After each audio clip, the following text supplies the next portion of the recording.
Welcome back to Story Pirates Roll Call, where we take stories written by kids and we read them out loud and we talk about them. Peter, how are you? Lee, I'm great. How are you? Very well, thank you. Very good. I'll read the first story. From Beatrix, a 6-year-old in Australia, here is The Man Who Was Mad. Uh-oh. Once upon a time, there was a man, and he had a wife. The man and his wife had 2 children. There was a boy, he was 10 years old, and his name was Jonathan. And there was a girl who was 7 years old, and her name was Daisy. One day, a bird swooped their dad's hat off his head. He was mad. And then they all climbed on each other to try to get the birdies. Daisy wasn't holding on because she got distracted by another bird, and they all fell down. The end. Wow. I love that in the story, you know what? You know what I love? I love a mad dad. Not like a really mad dad, but a dad who's just like, just a little frustrated, and he can't be as patient or articulate as he would want to be normally. Sure. This is more like frustrated, though, isn't that? Yeah. I picture a dad on vacation. Yeah, and sure. the itinerary is not working out, and now a bird has taken my hat. Right. And so everybody has to climb on top of each other's shoulders in order to get the hat back. Who do you think that idea came from? Do you think that was dad going, get on my shoulders? Well, there's a wife and there's 2 children, right? Daisy and Jonathan. That's correct. Well, I think it was Daisy's idea, because if you look at the picture that came along with this story, it's clear that Daisy's on the bottom of the stack of people. And so I think she was like, quick, climb on my shoulders. Can I also show you, do an impression of the drawing? Yes. Daisy's going like this. That's true. Because she's distracted by another one of the birds. Yeah, and Jonathan's going like this. And mom is going, ugh, and dad is going, ah! Yeah, Jonathan, mom, and dad's mouths are all some version of this.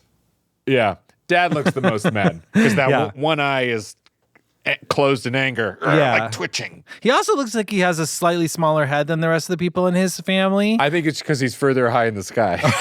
Oh, okay. It's a forced perspective. Yes. These birds are huge. Well, you guys are going to have to go to storypirates.com to see this picture because it's very good.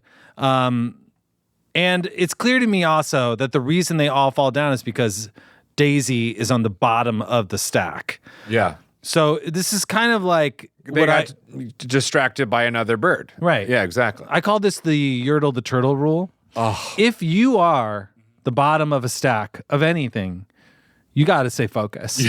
Big responsibility. Huge responsibility. Like if you're a cheerleader, for instance. Yes. Do you know that so many people get injured doing cheer? It's so dangerous looking. So dangerous. And they're like falling on like hard floors. Yeah. After getting thrown up in the air and flipped. Falling is no joke. You know the most dangerous thing in your house? The falling place? Yes, the falling place. I keep saying, everyone who's building houses, why do you keep putting in a falling place? Yeah, you don't need that there. It's just a hole in the ground. The worst is when they put that in the tub. Yes. Oh, well, it's sort of the most fun, too. Yeah. So you get in, you go, woo! Yeah, but falling in the tub is no joke. No. No. My daughter got stitches. What, from falling in the tub? Yep. Wow. Yeah. Because of the falling place? Because I put a falling place in there. I really got to install a plug in the falling place. Talk about a mad dad situation. Yeah, I was mad at myself. Yeah, you got to go spend a few hours at the ER. Why did I put a giant hole in the tub? So, I digress, but what is the most dangerous part of the house? The stairs. Right. By far. Because you could fall on them? People fall downstairs and it's dangerous. Wow. That's why. Especially you got real slippery socks, wood stairs. Well, I don't have any stairs in my home. So. Well, then you're safe. Very safe. Very safe. No falling places either. No. All right. Would you like to read Beatrix? Incredible story. Yes. Thanks for sending it in. Peter, would you read us our next one? Yes, Lee, our next story comes to us from a 7-year-old from Indiana named Calvin. And Calvin's story is called, Oh No! With how many exclamation points? At least 10. Yeah. Once upon a time, there was a trained ninja and an untrained ninja. The untrained ninja screams, Hello! The trained ninja says, You don't need to shout. No. There was also a mad scientist. The mad scientist says, "Mwahahaha." The mad scientist made a giant robot alligator while saying, "Mwahahaha." The giant robot alligator attacked the city. The city building has, "In case of tornado, enter," arrow sign. The mad scientist and giant robot alligator say, "Mwahahaha." Then the giant robot alligator ate the two ninjas. Nom, nom, nom. In the giant robot alligator's mouth, there was a laser. The untrained ninja walked into the laser and froze. Then the other ninja did a backflip and broke the ice. That froze the other ninja. The ninjas are inside the robot alligator because it ate them. Then they punched his mouth and destroyed his mouth and escaped. Then they defeated the mad scientist and the giant robot alligator and kicked them to the moon. Then they went to the candy realm and had a super ice cream sledding party. The trained ninja says, "The end." You know, if I had a nickel for every story that ends with going to the candy realm for super ice cream sledding party, I'd have one nickel. You would have one nickel. I love this story. Trained versus untrained ninja is a genius pairing. Yes. My favorite part of the story is when they destroyed his mouth. I love that. I think everybody knows what it's like to have your mouth destroyed. Yeah. Right? They punched his mouth and destroyed his mouth. I also really love that he specifies that breaking the ice is about the ice that was freezing the other ninja and not just like starting a conversation. You know what? Honestly, when you've been eaten by a giant robot alligator, that's not the time for an icebreaker. Yeah, that's true. It's the time to break the ice and break the mouth. That's right.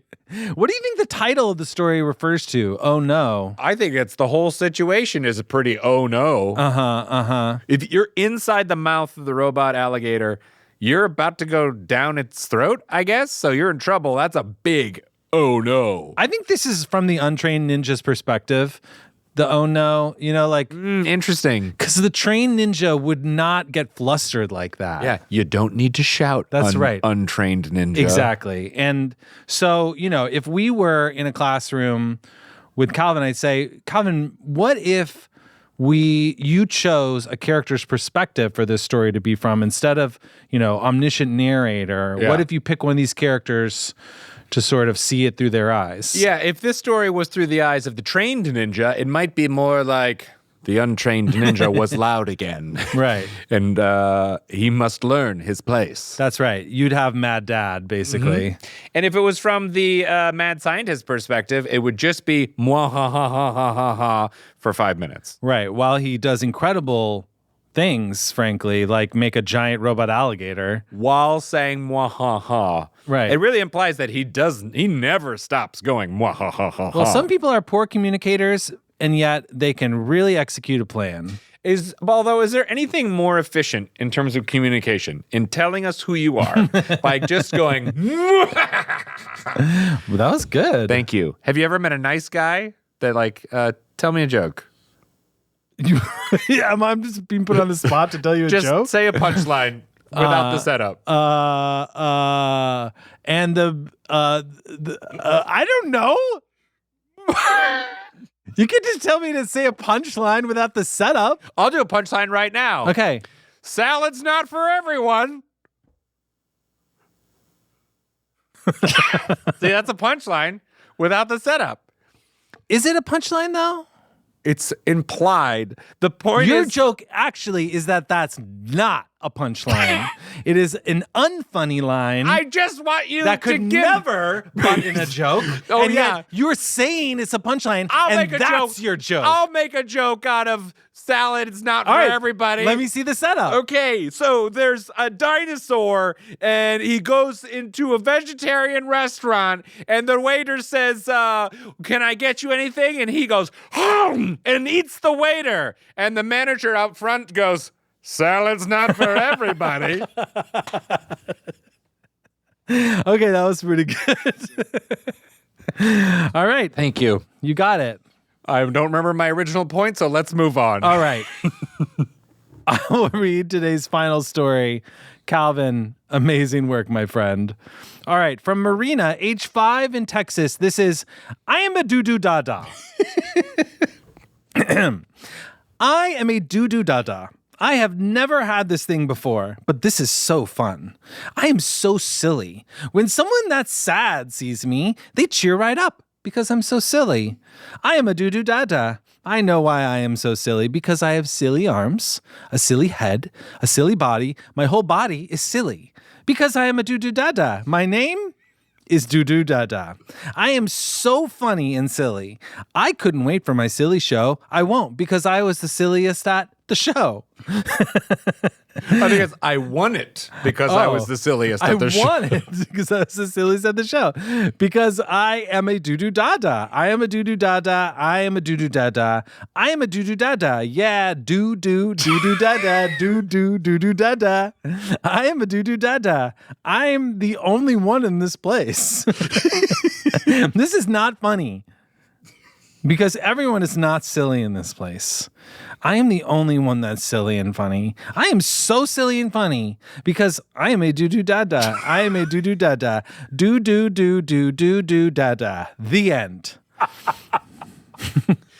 This is the best thing I've ever heard in my life. Yeah.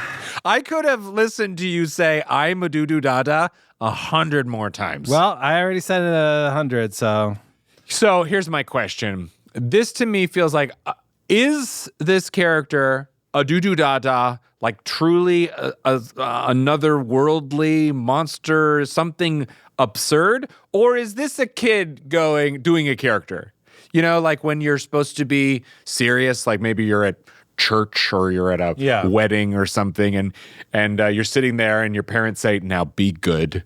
And then suddenly you just can't help but go, I'm a Doodoo Daadaa. Right. And then you're like, this is not funny because I'm the only silly one in this place. Yeah, but then you can't stop laughing because it's the wrong place to be so silly. Yeah. Well, you know, I do think that there is something very relatable about this, and it's easy to imagine a small child just like being silly and doing this. Mm-hmm. But I think in the spirit of Story Pirates, like we give this the weight that we would give Shakespeare, Chekhov, only those two. And we assume that this is a character study. This is about some kind of creature called a Doodoo Daadaa. Doodoo Daadaa? Doodoo Daadaa? Doodoo Daadaa. Yeah. And I think frankly, I think it's kind of a frightening character. Yeah. They have silly arms, a silly head, a silly body. My whole body is silly. Although, I mean, silly is silly though. Silly's not scary. True. So I take that back. Although you could read this in a scary way and it has a different tone. It's true. I am a Doodoo Daadaa. I know why I am so silly. I have silly arms. I don't like this.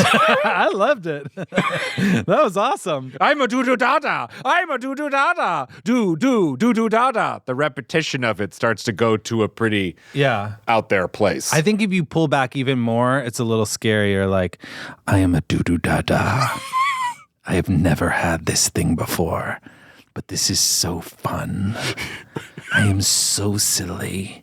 When someone that's sad sees me, they cheer right up because I'm so silly. The best part in this voice is, I'm the only one in this place. This is not funny because everyone is not silly in this place. I am the only one that's silly and funny. I am so silly and funny. Because I am a Doodoo Daadaa. I couldn't wait for my silly show. I want it. Marina, really, really good.